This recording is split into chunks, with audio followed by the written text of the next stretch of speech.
You can cook anything from a recipe, but how do you make sense of all the cooking terms in that recipe? Are you cooking? Let's talk about it. Hi, welcome to Are You Cooking on Reach Up TV. Today we're going to try to make sense of the recipes we read, whether they be on the internet or in print. The recipes say to use teaspoons, tablespoons, cups, measures of all kinds. We're going to try to make sense of that today. Measuring cups come in all different shapes and sizes. They come in different colors. You can find them in the Dollar Tree, in Walmart, pretty much everywhere. Everyone works the same way. So whatever way that you want to design your kitchen, whether they're blue, green, stainless steel, makes no difference. The only thing that I would tell you is make sure that they're properly marked when you buy them. Usually the markings are found on the handles, on the measuring cups, on the handles. The only thing that I would have you look out for is if they're actually printed. You'll notice on this tablespoon, it has worn away. And so I would be careful of anything that's printed. Make sure that it's actually in the handle so you never forget or lose track of what size your teaspoon, tablespoons, and cup measures are. All right, so how do they come? We're going to use this stainless steel set for a good example. They come in a cup measure. They come in a quarter cup measure, a third cup measure, and a half cup measure.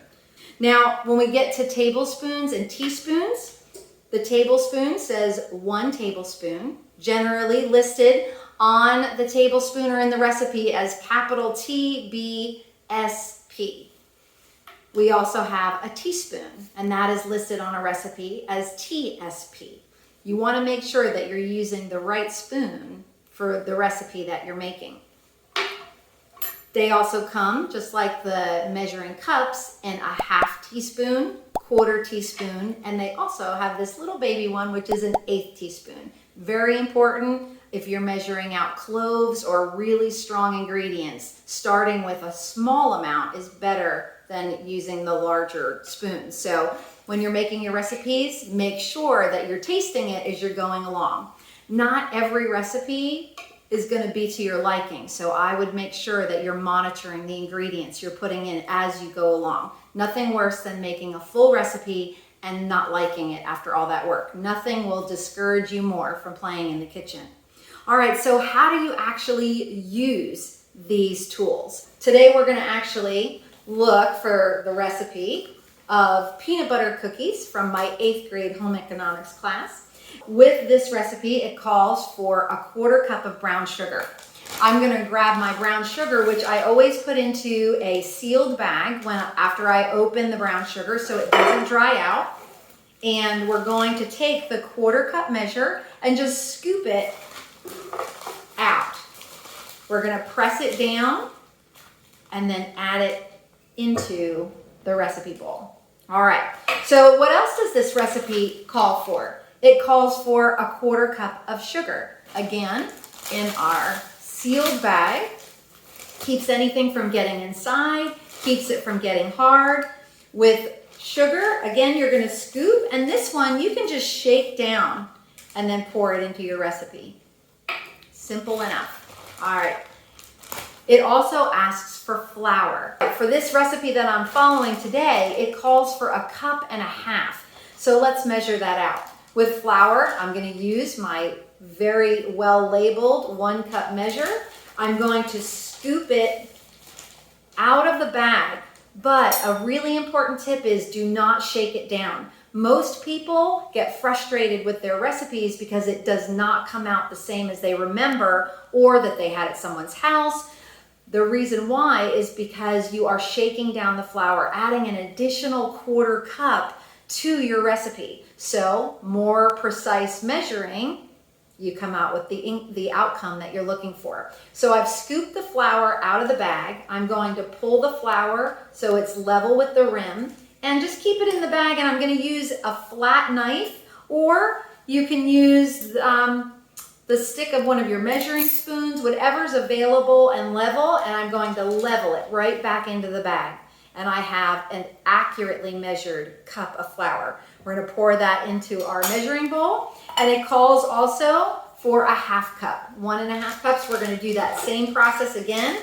We're gonna scoop enough so it overflows a little bit, not shaking it, pulling the flour back. Well, this one I was a little short, so I'm gonna overfill it a little bit more. There we go. And we're gonna level that off into the bag.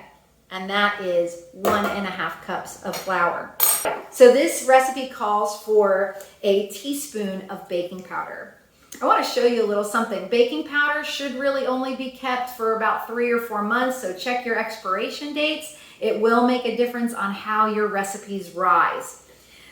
If you open the lid, baking powder, I don't know if you can see it really well, but there's actually an extra lip that sticks out. It's not like a regular can. That's there for a reason.